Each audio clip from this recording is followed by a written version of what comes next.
Shut up and sit down.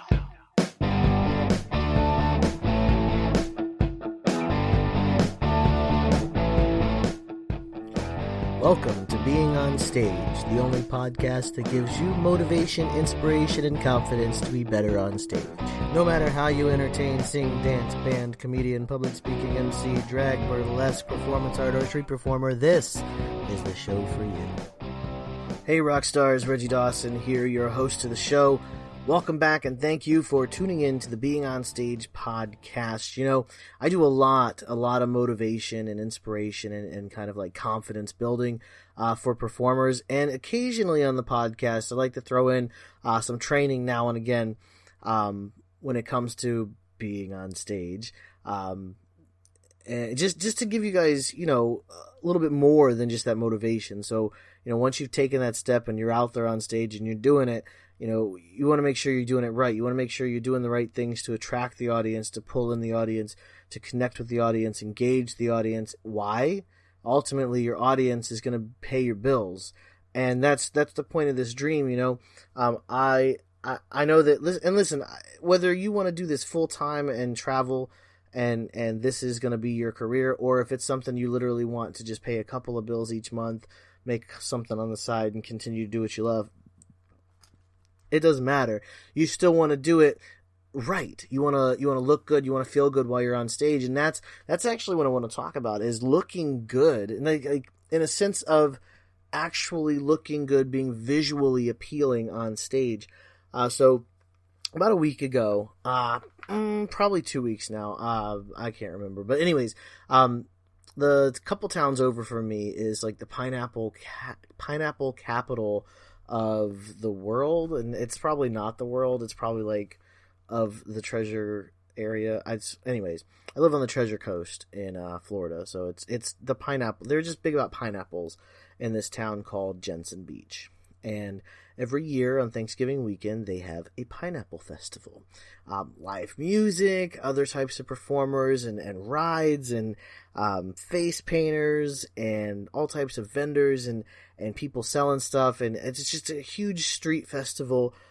Takes over the downtown area right on the water in this town of Jensen Beach, where they, you know, historically have grown a lot of pineapples. That's kind of the whole area was gigantic pineapple farms for like miles and miles and miles all the years ago. And that's where the Pineapple Festival comes from, is, you know, celebrating the heritage and the history of the area. So we went to Pineapple Festival, and I saw a live band, and they were really good. Like, man, they had a lot of talent. And when I wanted to, now we're talking visually appealing on stage, so they sounded good. You know, the music was great and everything, but something just wasn't quite right, and it took me a little while to piece it together. And so, you know, when I'm starting to work with somebody, and even when I'm not, like if I'm just at a show, it happens. I almost go into like a studying type of mentality, and I start studying the act that I'm watching. It doesn't matter what it is. I just start to study it. And the main singer was really good. He had really good stage presence, really good voice, really good singer, really good movements on stage. The band, the drummer was great. The 2 or 3 guitarists, I don't remember how many there were. They were pretty good. So I'm just going to kind of start going through kind of the things that I noticed and kind of where you want to be visually. So here's what I noticed about these guys. One, you're in a band and everything. There wasn't a whole lot of interaction with each other. And when you're in a group setting, interaction is part of what builds the connection with the audience, because when you're interacting and connecting on stage, that actually the audience can feel that and pick up on that, and they start to be drawn into it and feel like they're more a part of your group, you know, than just watching it. And that's how you do it. So if you have good working relationships on stage, you're going to have a great relationship with your audience as a group. And so that's the one thing I noticed. And I'm not doing like this full-on critique of these guys, because ultimately they put on a great show. This is just a couple of things that I took note of that I want to kind of talk through on the podcast. And each of these things could probably be an entirely separate podcast in itself, but I'm just doing it now because it's in my head. It's what I'm thinking about. The other thing I need to point out, and it's actually to me it's kind of a hot topic. I don't think a lot of performers, or I don't think performers pay enough attention to their outfits when they're on stage and what they're actually wearing and how it works with what they're doing on stage and who they're doing it with. So this band was playing like hard rock, like not screamo metal hard rock, but like 80s, 90s, like harder rock, maybe even 70s, I'm not sure. Most of the band, the drummers and the two guitarists were probably late 40s, early 50s, somewhere in there. The main singer was probably late 30s, early 40s. So already there's a little bit of a gap, but that's cool. You know, bald guy, great beard. I'm a beard advocate, huge fan of beards. I sell beard care kits and do beard care as well as coach performers. Actually, that's how passionate I am about beards. So great beard and great voice and everything like that. And so the guitarist and the drummer, the guitarists were wearing black older jeans, like more vintage style jeans. Look like the jeans look like they walked straight out of the 80s and stepped on stage. So black jeans, and then they had some type of like rock shirt on, like some AC/DC or Leonard Skinner type stuff.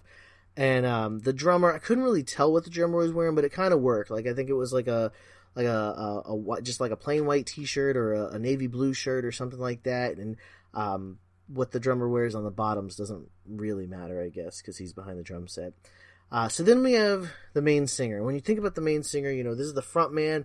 This is the guy that's on the microphone. He's the one that the audience is going to immediately connect with. Should be immediately connecting with in this band.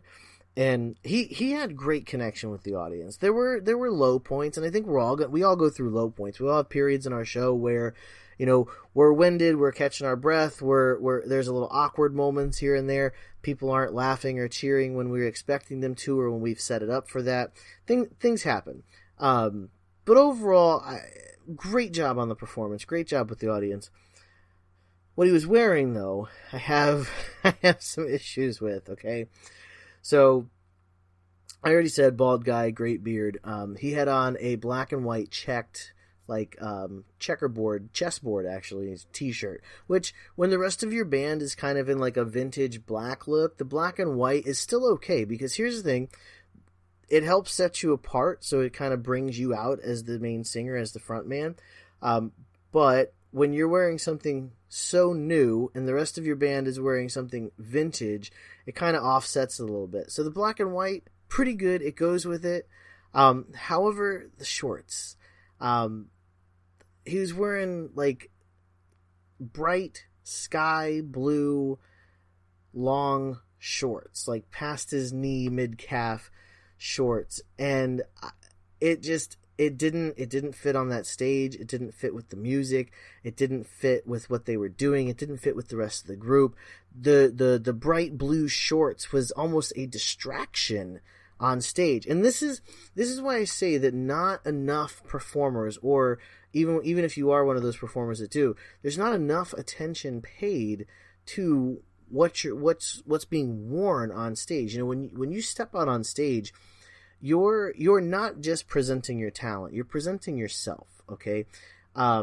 Yes, you have this talent, you have this thing you do, and you want to entertain people with it. Well, here's the thing, Skippy, and this is going to come off and make me sound kind of like an a-hole, so I don't know why I set it up this way. I should have just said it. So here's the thing.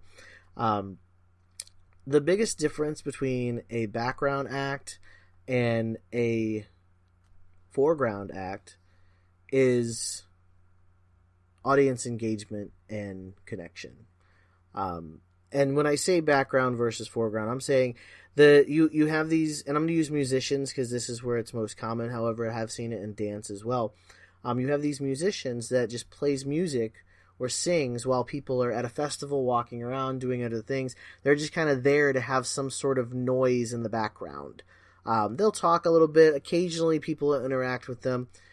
It's nice to have a person rather than a DJ because that little bit of interaction that you want your festival or event goers to have. But generally, You're kind of playing for the background. The foreground acts are the people that are the performers that people stop, people watch, people participate with, sing with, dance with, things like that. And when this band, first of all, very much a foreground performer, but one of the things that has to be paid attention to is that outfit.